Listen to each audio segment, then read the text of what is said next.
Harut اور ماروت کو اللہ رب العزت نے خود بابل کے شہر میں بھیجا تھا جادو سکھانے کے لیے۔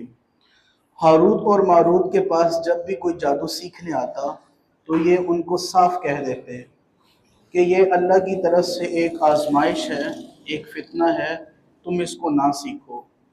لوگ بضد ہوتے، بار بار کہتے تو وہ ان کو سکھا دیتے۔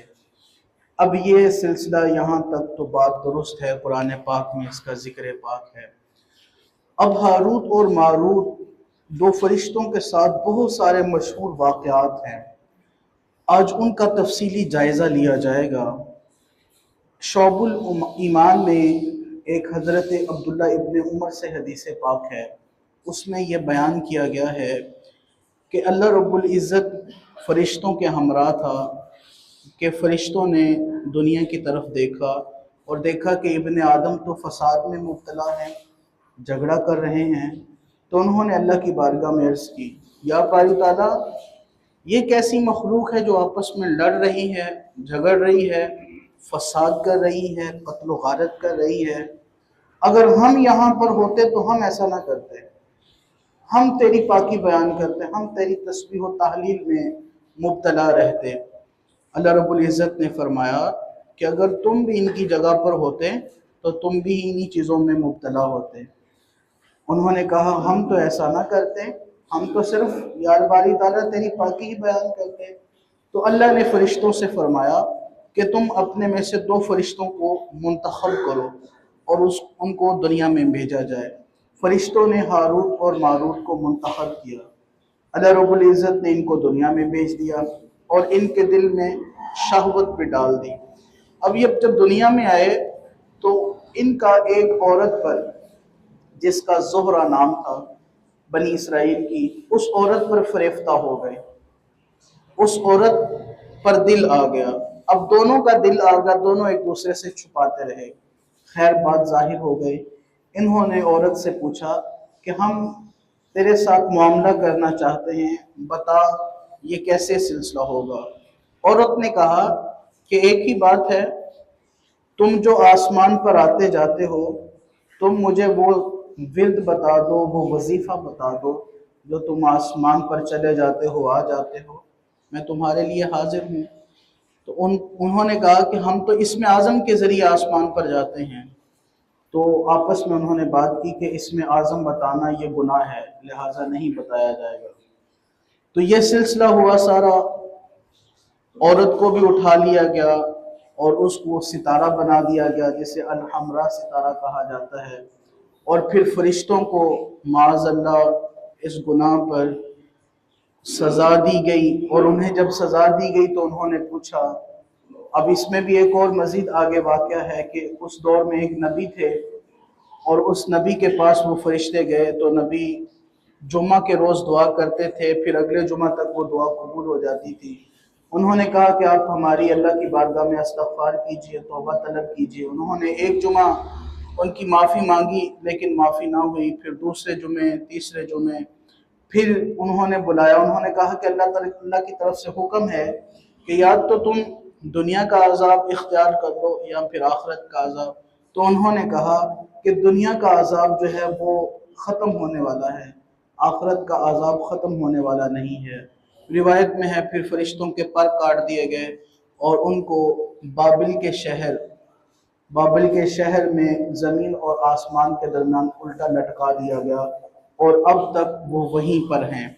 یہاں تک یہ ایک پورا روایت، ایک پورا قصہ جو ہاروت اور ماروت دو فرشتے ہیں ان کے بارے میں مشہور ہے۔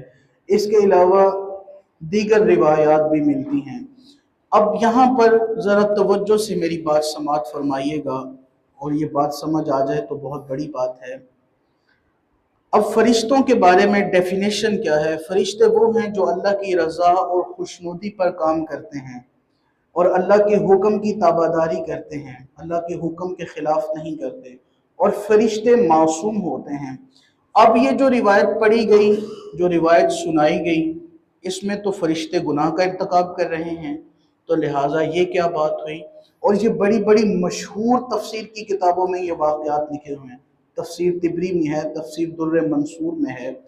اب ایک عام بندہ جب یہ روایت پڑھے گا تو وہ اس کو فوراً قبول کر لے گا کہ بھئی اتنی بڑی کتاب میں اس کی روایت موجود ہے اور اتنی زیادہ حدیثیں مل رہی ہیں، تو لہٰذا یہ بات ایسے ہی ہے۔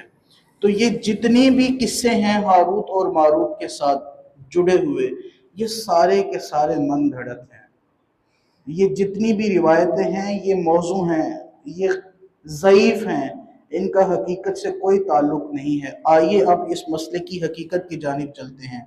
سیدی اعلیٰ حضرت عظیم البرکت رضی اللہ تعالیٰ عنہ نے ہاروت اور ماروت کے بارے میں جو کلام فرمایا فتاوی رضویہ میں، خلاصہ یہ ہے کہ جس طرح عوام میں مشہور ہے، ائمہ کرام اس کا شدید اور سخت انکار کرتے ہیں۔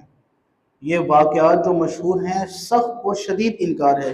اس کی تفصیل شفا شریف اور اس کی شروحات میں موجود ہے۔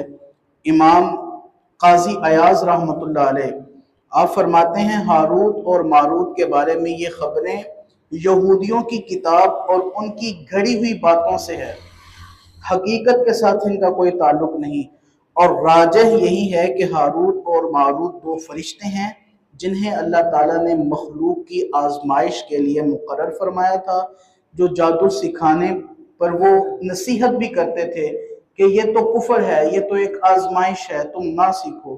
وہ بتاتے تھے، بار بار کہتے تھے، اور اگر پھر بھی کوئی اقرار کرتا اور اصرار کرتا تو پھر اس کو جادو سکھا دیتے تھے۔